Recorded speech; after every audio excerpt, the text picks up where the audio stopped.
है बुआ, अरे जिसने मेरे चाचा को मारा वो तो हमारा पिता है, और जिसने तुम्हारे पति को यानी कि हमारे फूफा जी को मारा वो तो तुम्हारे खुद के भैया हैं। जब वो तुम्हारे दुश्मन नहीं हुए तो हमारा भगवान कैसे दुश्मन हो गया?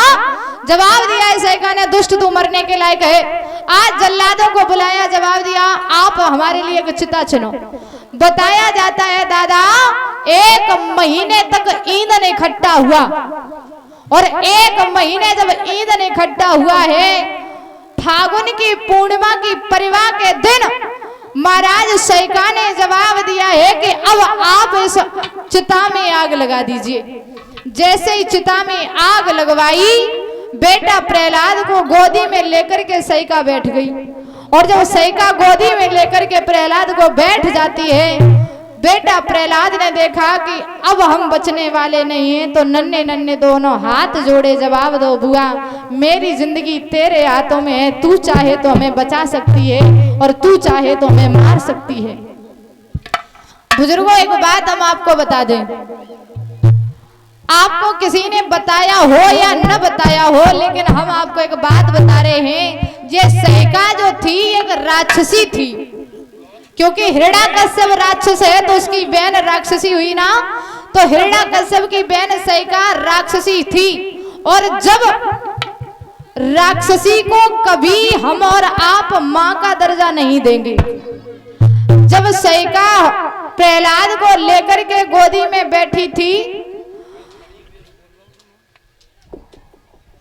प्रहलाद को लेकर के गोदी में बैठी थी, होली का त्योहार तभी से मनाया जाता है, जब होलिका जली थी तभी से हमारे भारत देश में होली का त्योहार मनाया जाने लगा। लेकिन एक बात बताओ, जो राक्षसी थी, हम और आप राक्षसी को कभी मां नहीं कहते हैं, लेकिन जब हम और आप बिजरा की जौ लेते हैं और बाली को भूनते हैं, परिक्रमा लगाते हैं, और परिक्रमा लगाते समय क्या बोलते हैं? होलिका मैया की। तो राक्षसी को कभी मां नहीं कहते, फिर वहां पर होलिका को मां का दर्जा क्यों दिया गया? ये बात जरा ध्यान से सुनिएगा। बेटा प्रहलाद को गोदी में लेकर के जब सैका बैठी हुई थी, तो प्रहलाद ने कहा कि मां तू चाहे तो हमें जीवन दान दे सकती है, और तू चाहे तो हमारे प्राण ले सकती है।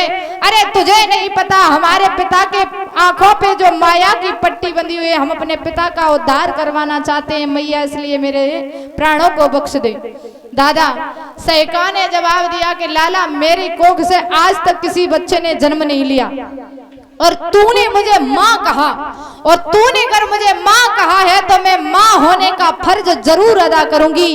जो शीतला चीर खुद ओढ़ करके सैका बैठी थी, वो चीर दादा प्रहलाद के शरीर पर लपेट देती है और सैका खुद जल करके राख हो जाती है। ये बात देवताओं को बहुत अच्छी लगी, तो देवताओं ने महाराज रंग गुलाल की वर्षा की, और महाराज राक्षसों को बहुत बुरी लगी तो उन्होंने कीचड़ की वर्षा की। तभी से हमारे भारत देश में ये होली का त्योहार मनाया जाने लगा, तभी से महाराज माँ का दर्जा प्रहलाद ने दिया था, इसलिए हम और आप होलिका को माँ कहते, वरना राक्षसी को कोई माँ नहीं कहता है। बोलिए होलिका मैया की। होलिका जल करके राख हुई। बेटा प्रहलाद पहुंचा है अपने पिता की कचहरी में, जवाब दिया बेटा पिताजी राम राम। और जैसे ही राम नाम का शब्द सुना, महाराज प्रहलाद का हिरण्याकश्यप आग बबूला हो जाता है। आइए एक भगवान का छोटा सा भजन बोलेंगे, आगे बस 10 मिनट की कथा रह गई है, आगे बहुत सुंदर कथा आ रही है।